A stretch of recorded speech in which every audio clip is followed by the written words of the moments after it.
It's me, Farrell the Gecko, author of so many romancing saga videos. And yet, that's apparently not enough. You people wanted me to make a real guide for this game. So, as a guy busy with college, I foolishly accepted. 'Cause you folks can't read video game guides or talk with volunteer brigade members. So, let us begin. The game will naturally open by you selecting a character. You might have done so already, but I still wish to warn you. Albert is the best to start. Gray is the worst. Okay? However, no matter which character you pick, I cannot babysit you. This isn't Final Fantasy X where the whole story is a straight line. You will have to do some thinking of your own. I can merely give you tips, alright? If you are having problems with the game, here's a few first questions. Do you have 5 team members? The game most often expects you to have a full 5-man team. If you don't, you better take care of it. Since you are new to the game, forcing you to travel around the world would be a bit harsh.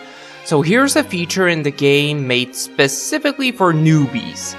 Mercenaries. Just be warned, they'll vanish at some point in the game. Once you dismiss them, they won't come back. But if you're new around here, they might really fill out the slot until you find a proper team member. We'll discuss endgame party members later on, but for now, I'm just mentioning them for the first few quests. Oh, and don't forget the Minstrel. Just keep letting him play songs and he'll eventually join you. Sadly, he leaves as soon as you end up in the place where he stands normally, so to not force you to recruit him, get him only when you're heading out, okay? Question number 2. Do you have your equipment? Now, when I play, I'm usually in no rush with this. The starting equipment does well for a large chunk of the game. You probably shouldn't buy any new stuff right away, save up money. And well, as it goes, you can find some really nice stuff as you go along. But you should still remember to always have the best stuff equipped. Also remember, if you have mercenaries on your team, try not to give them any items. You might really end up losing them if you're not careful. And as a last side note, you start the game with a first aid kit. It's a pretty useful item that you should give to someone on your team. It's your first way to healing up, which might save you very often. However, do remember that you do regain HP after normal fights, so try not to waste too much of it. Question number 3. Do you quick save often? It's the very last option in the menu. It saves your game in this very point and moment. It's very useful. Do it very often. There's barely any time when this would get you into a dead end. You might want to do it every time you enter a new zone in a dungeon, just to be safe. Just take notice that only one quick save file can exist.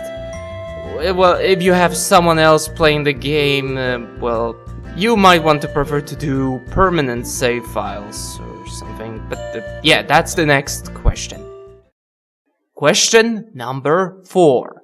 Do you rest in inns? All cities have inns, places where you get your LP recovered, and if you pay more than the basic sum required, you can even get your equipment repaired, and at the end, you even save your game, which is a solid independent file on your memory card. This is useful for many reasons. Saving goes without saying.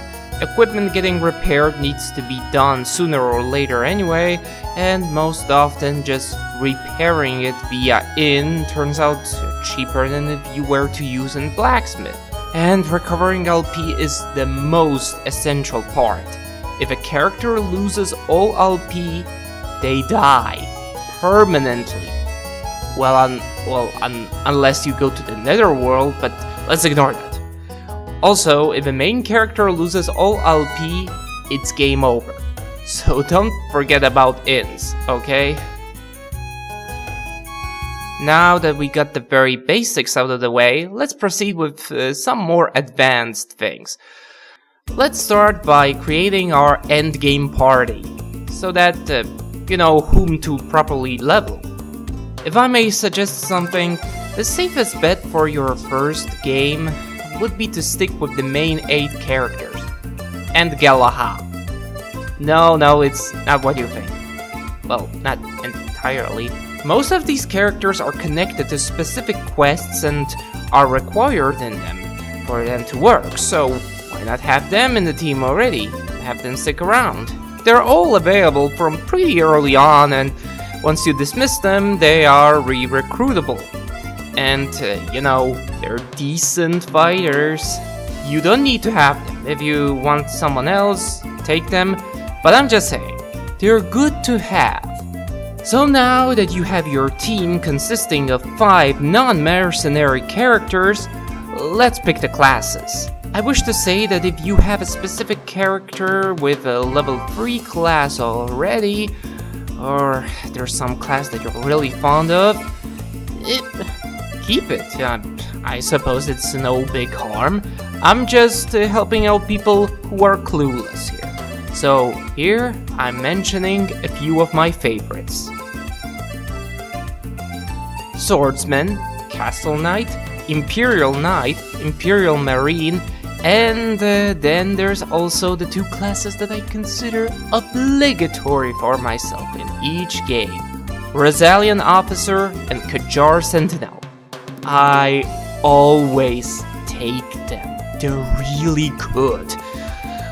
Just don't forget to change into the class once you learn it, okay? With most of these, you have to be level 2 in them to change into them, okay? Now you should equip everyone with their appropriate weapons, if you have them, that is. Now, I'll warn you about shields. They only work if you attack with a foil, short sword, long sword, scimitar, hand axe, or a club. If your character won't use these at all, don't bother equipping any shield, it'll be just dead weight. Also, while I'm at it, weapons like long swords, great swords, two-handed swords, and polearms and lances can parry attacks of your enemies. Just something to consider. Well then, I suppose the next tip should be about battle formations. It's another option in the menu where you set up characters in specific rows. The further back, the more defensive and less offensive a character becomes. This is a pretty useful option. Characters who use bows or lances actually deal more damage when in the middle row, so you should absolutely put them there. Well, except for Rosalian Officer. He might use lances, but he's here to take damage, so he should be in the front row. And the very back row, I usually reserve it for the mages, but I very rarely use those. Hence, I haven't talked much about them yet. But all in time, I'll get to mages. Let's now talk about the 3 battle modes. Attack, Defense, and Trick. Defense beats attack, Trick beats defense, and attack beats trick. What attacks do your opponents use so that you can match this? I don't really know.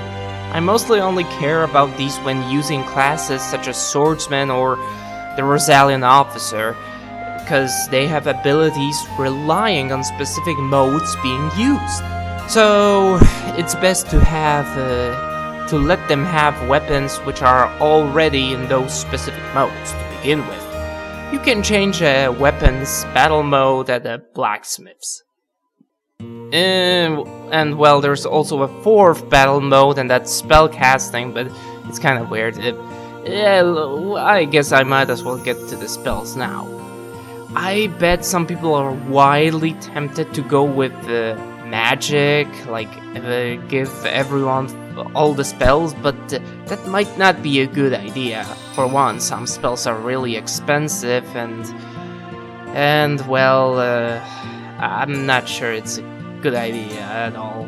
I mean, there are some good classes who specifically focus on magic, but more than one on the team might be a bad idea. And also, I most often prefer physical attackers who have some healing spells.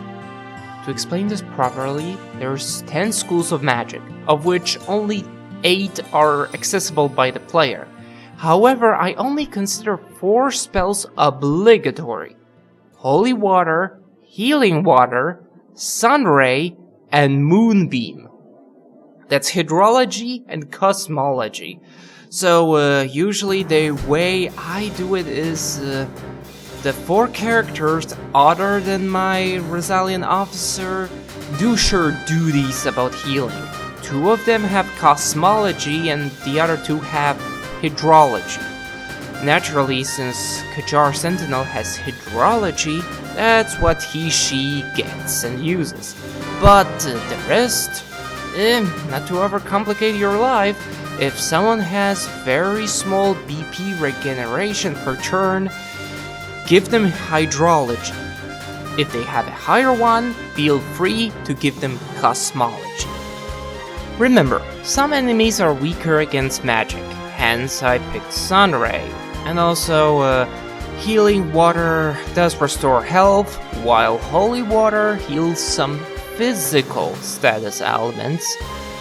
Moonbeam, on the other hand, heals some mental status elements while restoring health at the same time. It's useful. We're still not done. What next? What was I? Oh, proficiencies. Alright. They're pretty useful. They let you do things. They're fairly cheap to buy at the mentor, so if you'll use some of them, you should absolutely teach every character in your team to use them. Some of the most useful ones include find chests, pick locks, disarm traps, climb, jump, and perhaps later down the line, lurk and move silently. Just remember to later equip these abilities in the menu while in the city. Also, take note that once you reach class level 3, you'll be able to learn skills individually, which might be helpful with that whole cosmology or hydrology deal, but if it's not part of your class. But this is probably even more counting towards proficiencies. If a class has a proficiency as part of its skill repertoire, then that person should be the focus. He'll gain the big levels. He'll have the highest level for the team and all. The rest doesn't need to do anything with that. Although, I tend to get proficiencies that I tend to use up to level 2 for all characters in my team. Because this way, you can use proficiencies a lot more often when you're heading out for a mission. Gee, is this it? Well, I suppose I could still say that you should try and sell pointless stuff that you have in your inventory. It really helps. Although some more expensive items are required later on, but well, I suppose we'll discuss this in part 2. See ya! Hey, it is I, Feral the Gecko. I hope you've enjoyed the video. In fact, I hope you enjoyed all the Romancing Saga videos that I made. But, could I ask you a favor? Would you kindly check out my new channel? It's called Feral Forever. There, I review video games and TV shows. And before you start to wonder why you should care, the first video games that I'll cover will be part of the Saga series. That's right, you can expect Romancing Saga to be covered in the 3rd episode. Or hey, how about you just look at my other Romancing Saga videos? My channel is the only place to see some of them, and yet a generic video of Final Fantasy XIII amongst thousands often gets more publicity. Let's change that now. Give them likes, spread the word, share them with other people. Or, well, you could also check out my website. Follow any of my channels or follow me on Twitter. Please. I don't love the game as much as it may seem. I had a very difficult time recording this, and I'd want to get something for it, at least something more than just okay, thanks, bye. Thank you for your attention. Bye.